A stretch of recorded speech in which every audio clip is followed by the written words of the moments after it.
Webale kubanga okyagoberera omukuto gwa Red Zone TV yona gyosinzira okubanga gyotulabira naddala gwatambula naffe ku mukutu guno atana bakubeera ng'osubscribinga nyongera okutegeeza nti kirira wansi awo olaba ekigambo subscribe kikwateko kwata kadeka notification ojja kubeera omu ku abo abasooka okumanya buli tuba tutaddeyo ate ne tuba nga tutambula ffenna tukuwa update ku buli mawulire agaba gaguddewo obeere nga ate tomisinga nsonga yonna kakati wuliriza mu mawulire ge tuyinawo era ge njagala okubanga nkuwa bannamagye abawerera ddala 149 nga bano bava mu madaala ag'enjawulo oba ranks ez'enjawulo wetwogerera nga bamaze okubeera nga basuulibwa okuva mu magye g'eggwanga erya Uganda ga Uganda People's Defence Forces ku nsonga ezitanaba kubanga zitegeerekeka nakugamba gye buvuddeko nga twolekera akalulu ka 2026 bannamagye bangi balabise nnyo nga bawummuziddwa balitayalingiddwa nga mu bano mulimu omukulu amanyiddwa nga Peter Erweru n'abalala bennakusomera amannya agamu nagakuwaako abalala sinaba kubeera nga mbakuwa wabula mu kiwandiiko kino kyenjagala okubanga nkuyitiramu kikakasizza bino byoli mugenda maaso n'okubanga owulira ku mukutu guno ogwa Red Zone TV nti bannamagye 149 wetwogerera nga tebakyasavinga era tebagenda kuddamu kusaavinga mu magye g'eggwanga erya Uganda People's Defence Forces. Jjukira bino byonna bikolebwa wabula emyezi mibale tubeere nga tutuuka mu kalulu aka 2026 era ng'omuntu akola change zino si mulala yaduumira amagye g'eggwanga CDF General Muhoozi Kainerugaba era nga mubawummuziddwa oba mubasuuliddwa mu njogera ennyangu. Kuliko abali ku ddala lya Kano bali 24 tebakyasavinga kati bali tayadi. Kuliko abali ku ddala lya Lieutenant Kano bano bawerera ddala 83 ba Lieutenant Kanos nga nabo bawummuziddwa oba nga basuuliddwa tebagenda kubeera nga basaavinga bagenda kuba bali tayadi. Kuliko abawerera ddala 42 nga bali ku ddala lya Major nga nabano nabo wetwogerera nga tebakyali era tebakyasaavinga tebakyali ba active serving military officers bamaze okubeera nga nabo bawummuzibwa era nga bano wetwogerera bagenda kuba beegasse ku ggye lye tuyita reserve forces gwe abadde agoberera omukutu gwaffe guli ogumanyiddwa nga Uganda 24 bino tuzize nga tubikuwa era nzize nga mbikunnyonnyola nti mu magye wabawo kye bayita reserve forces abo baba baawummula newankubadde nti ssaawa yonna wabaawo ebiba byetaagisiddwa basobola okuyitibwayo gye baawummulira basobola okuyitibwayo mu retirement ne bajja babeere nga bakola emirimu singa ejje liba libeetaaze wabula kati abo gwagoberera omukutu ogwa Uganda 24 nja kukusaba obeere ng'ogwekuumirako kubanga ebyo tujja kgenda mu maaso n'okubanga tubinnyonnyolera sayidi eri kakati wuliriza okusinziira ku kiwandiiko kino kyenfunye nkugambye bannamagye 149 abawummuziddwa njagala kukiyitiramu twongere ogenda mu maaso n'okubanga tukonfaminga n'okukakasa biki bengenda maaso n'okubanga nkugamba omukutu gwa Red Zone TV bw'oba tonaba kubanga osubscribinga kikole tubeere nga tutambula ffenna nze Sebamulidde Patrick mbeerawo okubanga nkutuusaako update era okusinziira ku kiwandiiko ekifulumidde ku mukutu gwa mawulire ogwa Daily Monitor nabo nga bakonfaminga era nga bakakasa nti UPDF sends 149 officers into retirement.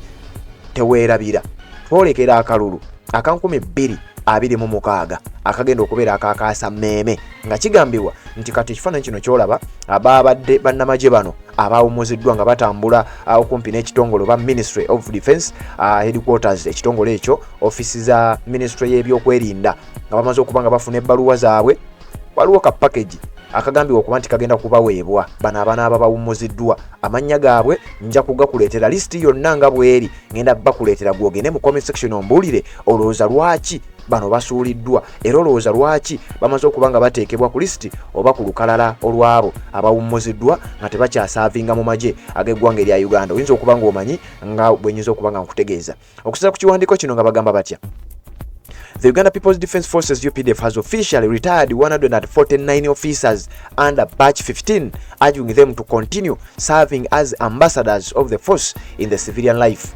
Nti abannamagye 149 basuuliddwa bawummuziddwa ababadde basaavinga mu ggye ly'eggwanga erya Uganda erya UPDF era babadde bali mu kibayita batch ey'15 era babasabye oluvannyuma lw'okubawummuza oba olw'okubasuula babasabye baakitingenga oba basaavingenga ba ambassador oba abakiise b'eggye ly'eggwanga erya UPDF mu bantu ba bulijjo gye bagenza okuwangaalira.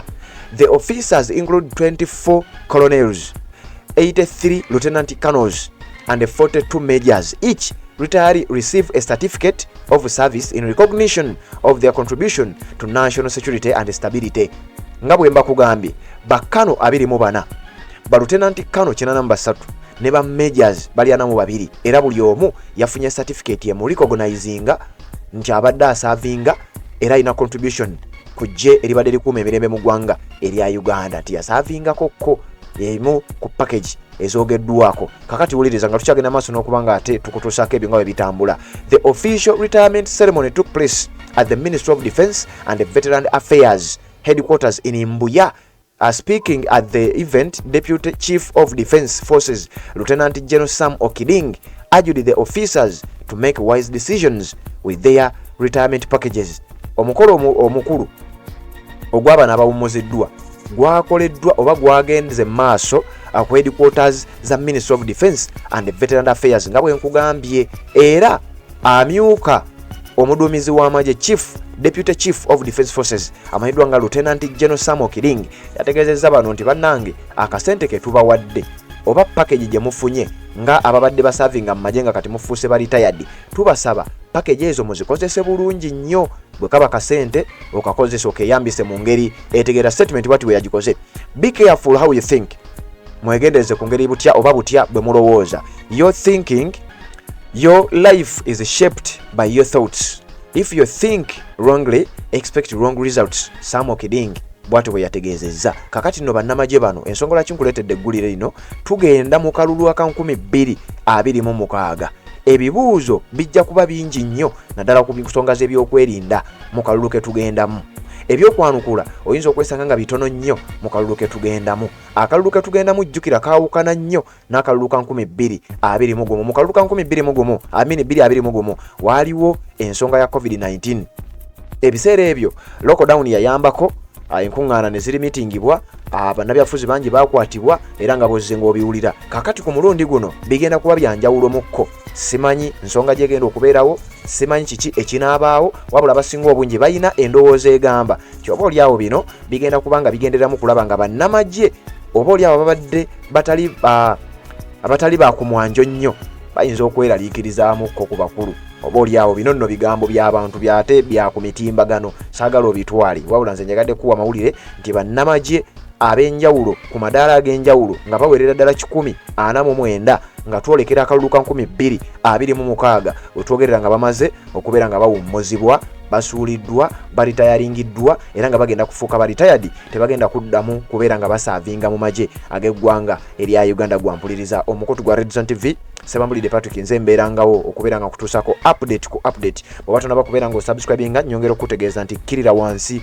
awo wennyini woolaba ekigambo subscribe kikwateko, kwata kade aka notification kakuyamba okubeera omu ku abo abasooka okumanya buli tuba tutaddeyo ate ne tuba nga tutambula ffenna. Nyongera okujjukiza osobola otusanga ku Facebook gye tuli Redzone Media omukutu gye guli, osobola okusanga Redzone Media ku X eyaleetibwa Twitter, ate bw'otyo n'obeera nga ate otugoberera amawulire tugakuwa kumukumu. Osobola ogenda ne ku TikTok, bw'otyo n'obeera ng'osangayo Redzone TV, era tuba tusinzira side eno tuba nga tukutuusaako ensonga ez'enjawulo. Kanzije ne updates endala nga bwe nakugambye nti kaakati kusunsulira mawulire ku mawulire, update ku update, awatali kubeera nga ate tukuweeza. Mukutu gwa Redzone TV kubanga okyagoberera, kanzije tuwuliziganye mu updates eziddako. Obufumbo olina omwami naye ng'akutawaanya, olina omukyala ng'akutawaanya, bajja ne bakwagalako bagenda gwe ayina ebizibu mu byenfuna nga sente zikuyita mu ngalo, wooteeka sente zifa bufi bowola tebazza, gwe aloota ng'ogwa mu nnyanja, gwe alumizibwa omutwe nga guganja okuwona, naawe aloota ng'ebintu bikozesa ensonga z'obufumbo. Nina ekifo ku mugga awali amayinja wennyambululirako ebisiraani, ekikwa, ekifiiriza, omudibo, obutaganja, obutaweebwa, nzijanja